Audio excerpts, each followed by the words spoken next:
ಛಲ ಇಲ್ಲ ಅಂದ್ರೆ ಕಪ್ಪಲ್ಲ. ಒಂದು ಸಣ್ಣ ಕಾಂಪಿಟೇಷನ್ ಕೂಡ ಗೆಲ್ಲೋದಕ್ಕಾಗಲ್ಲ. ಅಂಥದ್ರಲ್ಲಿ ಆರ್ಸಿಬಿಗೆ ಎರಡೆರಡು ಕಪ್ ತಂದುಕೊಟ್ಟ ಸ್ಮೃತಿ ತುಂಬಾನೇ ಸಣ್ಣ ವಯಸ್ಸಿನಿಂದಲೇ ತಾವು ಪ್ರೀತಿಸೋ ಕ್ರಿಕೆಟ್ ಆಟವನ್ನ ಕರಗತ ಮಾಡಿಕೊಳ್ಳುವುದಕ್ಕೆ ಶುರು ಮಾಡಿದ್ರು. ವಿಶ್ವಕಪ್ ಗೆಲ್ತಾ ಇದ್ದಂತೆ ಜೀವನದಲ್ಲಿ ಕಲ್ಪನೆಗೂ ಮೀರಿದ ಪೆಟ್ಟು ಕೊಟ್ಟು ಬಿಟ್ಟಿದ್ದ ತುಂಬಾನೇ ಪ್ರೀತಿಸಿದ ಹುಡುಗ. ಅಷ್ಟಕ್ಕೂ ಸ್ಮೃತಿ ಮಂದಾನ ಹಾಗೂ ಪಲಾಶ್ ಮುಚ್ಚಲ್ ಮದುವೆ ಮುರಿದು ಬೀಳಲು ಕಾರಣವಾದ್ರು ಏನು? ಬರೋಬ್ಬರಿ 6 ವರ್ಷಗಳ ಪ್ರೀತಿ. ಆರ್ಸಿಬಿ ನಾಯಕಿ ಸ್ಮೃತಿ ಮಂದಾನ ತಾವು ಮದುವೆಯಾಗಬೇಕಿದ್ದ ಹುಡುಗನನ್ನ 6 ವರ್ಷಗಳ ಪ್ರೀತಿ ಮಾಡಿದ್ರು. ಇಬ್ಬರ ಪ್ರೀತಿಯನ್ನ ನೋಡಿದವರು ಇವರು ಮದುವೆಯಾದ್ರೆ ತುಂಬಾನೇ ಸುಖವಾಗಿರ್ತಾರೆ ಅಂತಾನೆ ಭಾವಿಸಿದ್ರು. ಆದ್ರೆ ಅದು ಸಾಧ್ಯವಾಗ್ಲಿಲ್ಲ.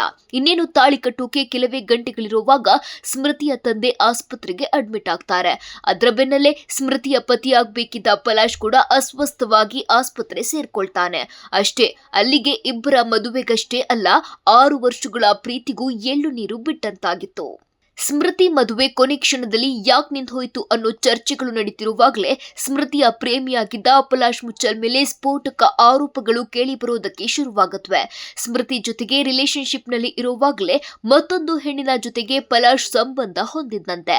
ಪಲಾಶ್ ಮದುವೆ ಮನೆಯಲ್ಲಿಯೇ ಮತ್ತೊಂದು ಹುಡುಗಿಯ ಜೊತೆಗೆ ರೆಡ್ ಹ್ಯಾಂಡ್ ಆಗಿ ಸಿಕ್ಕಿಬಿದ್ದಿದ್ದ. ಅಲ್ಲೇ ಇದ್ದ ಮಹಿಳಾ ಕ್ರಿಕೆಟರ್ಗಳಿಗೆ ಅದು ಗೊತ್ತಾಗಿ ಪಲಾಶ್ಗೆ ಮನಬಂದಂತೆ ಥಳಿಸಿದ್ರಂತೆ. ಸ್ಮೃತಿ ಮಂದಾನಗೆ ಈಗ 29 ವರ್ಷ ವಯಸ್ಸು.